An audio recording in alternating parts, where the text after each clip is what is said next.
Hello, CSEC students. Welcome to another live class. This is Algebra, and we're going to be solving linear equations. We have been doing a series of classes on solving linear equations. I mean, you can't have too many classes on this. This is something that you must master when you're doing CSEC algebra. And I just want to make sure that we have enough practice, right, on these skills. So we're doing another one. And as usual, I want you to drop your comments, post your answers, post your questions. Just give me some feedback as we go along so I can know if you're getting it for sure. For sure. All right, because we must master this. So if you have been following the previous classes that we did on solving linear equations, you would remember that there are a number of steps. Let me refresh your memory, and for those who are just joining us, solving linear equations. So here are the steps. The first concept you must have is that we want to isolate the variable. What do we mean by the variable? So let me draw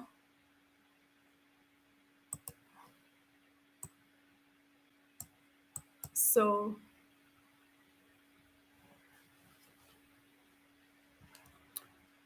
if we have y plus 6 equals 15,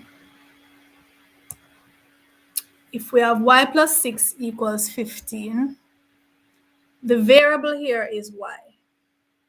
So the variable usually in algebra is a letter that's used to represent the unknown quantity that you want to solve for. It could be another type of symbol, like it could be a mathematical symbol, a mathematical shape, like a triangle, an asterisk. Anything really can be used, but usually letters are used. And the common letters that we will find are X, Y, N. Those are very, very common, but it can be any letter. So y plus 6 equals 15. So we want to find out what does y represent, or what is y equal to. Which number, when you add 6 to that number, you get 15. We want to isolate the variable, preferably on the left-hand side. It's already on the left. The y is already on the left. So what we need to do is to take away the 6. We need to move the 6 from over here and bring it over to the right. There are two ways we could say this. We could do this, and I'm going to show you the two ways, but after this I'm going to stick with the method that I prefer. But I'm just showing you both methods because your teacher might specifically want the other method. So my method is to just say, okay, the 6 is now on the left. I want to be on the right. So I am going to move it across to the right. And once I move anything from left to right or right to left, I have to do the opposite operation of what I was doing with that thing. So here I'm adding the 6. Once I move it across, it's going to be negative. So it's positive now. Once I move it across the equal sign, it's going to be negative. That's how I like to think of it, okay? I'm going to show you the other method, which is really this I'm doing, but it's just that I'm skipping. I'm jumping ahead and just doing that. So I'd have y equals 15, and now this plus 6 will moving over will now become a minus 6. So then y would be equal to 9. This is the method I'm going to be using henceforth, right? Just to say I'm moving something to the other side of the equal sign. If it's plus, it's going to be negative. If it's negative, it's going to become plus. If I was multiplying, I'm going to be dividing. If I was dividing, I'm going to be multiplying. If it was squared, I'm going to find the square root, that kind of stuff.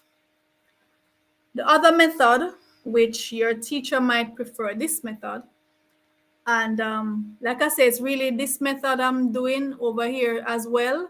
It's just that I'm taking a number of things for granted here. So what we do is we say, all right, so I have the y already on the left, which is where I prefer it to be. I want now to move the 6. I'm adding 6. So if I take away 6, that will get rid of the 6. That will leave 0. I also need to take 6 from the right-hand side so as not to change the overall value of the equation. If I do the same thing to both sides, it's still the same value the equation has.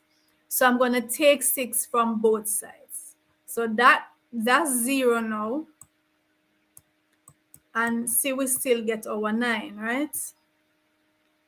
And you notice this is really what I had, 15 minus 6. That's the same thing I ended up with there, right? So it's basically the same thing. I think at this level, at the CSEC level, you can just do this and that's fine. Lower down, in the lower, maybe 7 to 9, your teacher might insist just to show your step, just to make sure you understand what you're really doing, right? Further up now, you can take this for granted. It's understood, right? So this is a method I'll be using for the rest of the class. But make sure if you're asked to show baby step by baby step, this is what you do. All right, so let's look at another example then. So let's say 38 minus x is equal to 50. So you might be looking and say, well, hold on a little bit. If I have 38 and I'm going to take away something, how can I end up with a number that's bigger than 38? I'm sure some of you are asking yourself that very pertinent question. How can I start off with 38, take away something, and end up with 50, which is bigger than 38? Well, in mathematics, that is allowed. So what's really happening is this number here then would need to be a negative number. So when you combine the negative and this negative, it will become plus. So you'll be adding something to the 38, really.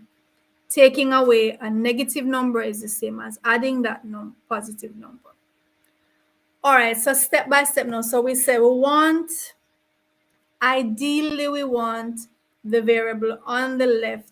When it is negative, I kind of prefer to move it across so it becomes positive, and then I just rewrite. So let me show you what I mean. Let me show you the two ways you could do this. You could make the negative x stay and say, all right, now I need to move across the 38, so it's going to become negative. So what you would have is negative x would be equal to 12. Negative x would be equal to 12. And since you don't want a negative x, what you would end up doing is to divide both sides by -1. So you would end up with a positive x and a negative 12. So that's one way. Or you could say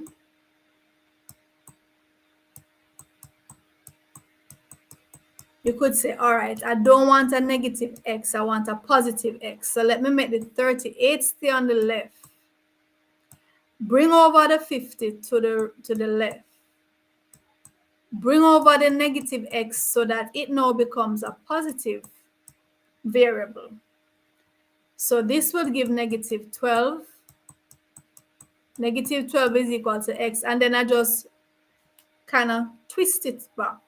Put this over the left and that over the right. So x is negative 12. So whichever way you prefer,